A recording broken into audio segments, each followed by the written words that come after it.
c'est une exposition qui compte plus de 200 œuvres, donc pour 41 artistes.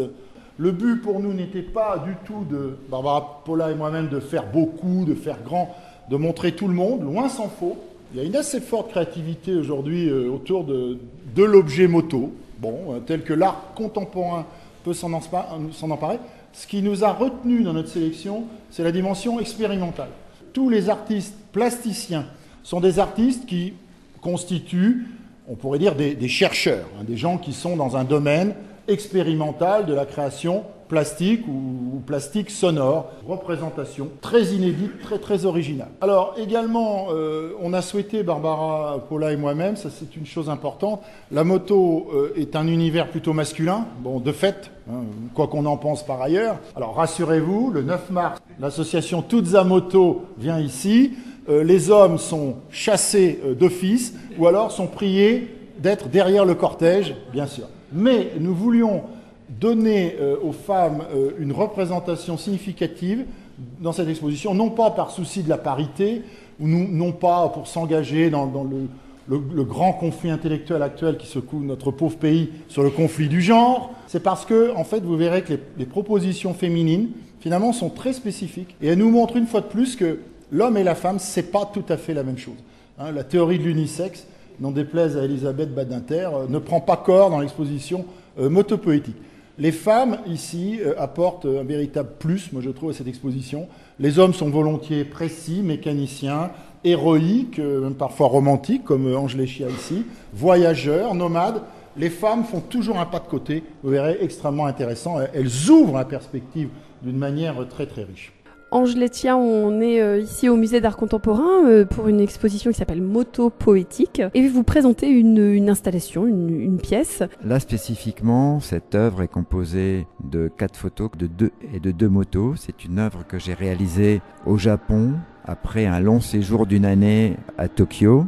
Et pour moi, cette pièce, elle est cinématographique puisque c'est une même photo qui est répétée en plusieurs fois. On a l'impression qu'on a coupé la bande d'un film, enfin un petit morceau de pellicule. Donc il y a cette idée justement de la pellicule, du film, du mouvement et le sujet.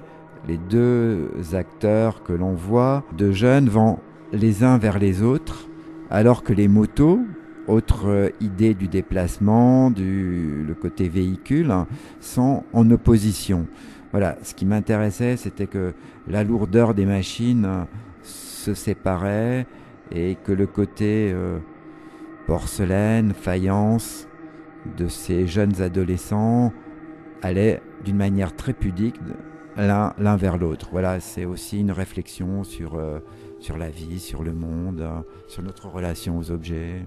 Alors c'est la relation aux objets parce que moi j'ai l'impression quand même que cette photographie c'est une publicité. Tout à fait, c'est une image publicitaire. Je n'ai fait ni la photo ni les motos. J'étais invité dans un musée et le musée qui s'appelait Seibu, qui a disparu, et c'était l'affiche de la campagne publicitaire des établissements Seibu. Et voilà, et j'ai fait se connecter tous ces éléments entre eux pour faire cette œuvre. Voilà. Enfin, Rouge, c'est aussi le cinéma de Jean-Luc Godard. Enfin, c'est ce qui m'intéressait dans l'objet rouge, c'est ce côté cinématographique un peu poussé à l'extrême, du coup de l'impact visuel qui est poussé dans ces extrêmes, et cette mise en relation quand même de ces grosses machines et de la fragilité des personnages. Vous parliez du Japon.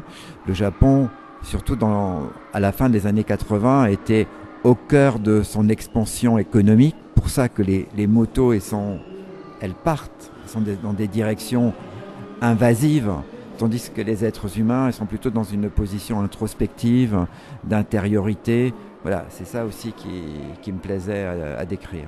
En fait, une multiplicité d'artistes tout à fait extraordinaire. Est-ce qu'elle parle de police et de moto? Oui.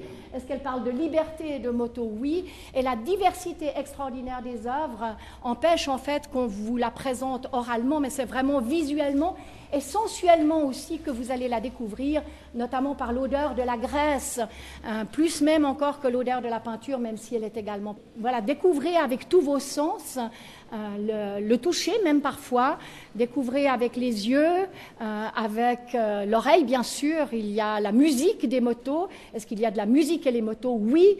Il y a un compositeur qui a créé un opéra exprès pour cette exposition. Les femmes, dans cette exposition, ont trouvé leur place de manière absolument naturelle avec des travaux d'exception, comme la vidéo de Janet Biggs, comme la sculpture de Woodstock de Brigitte Seeger.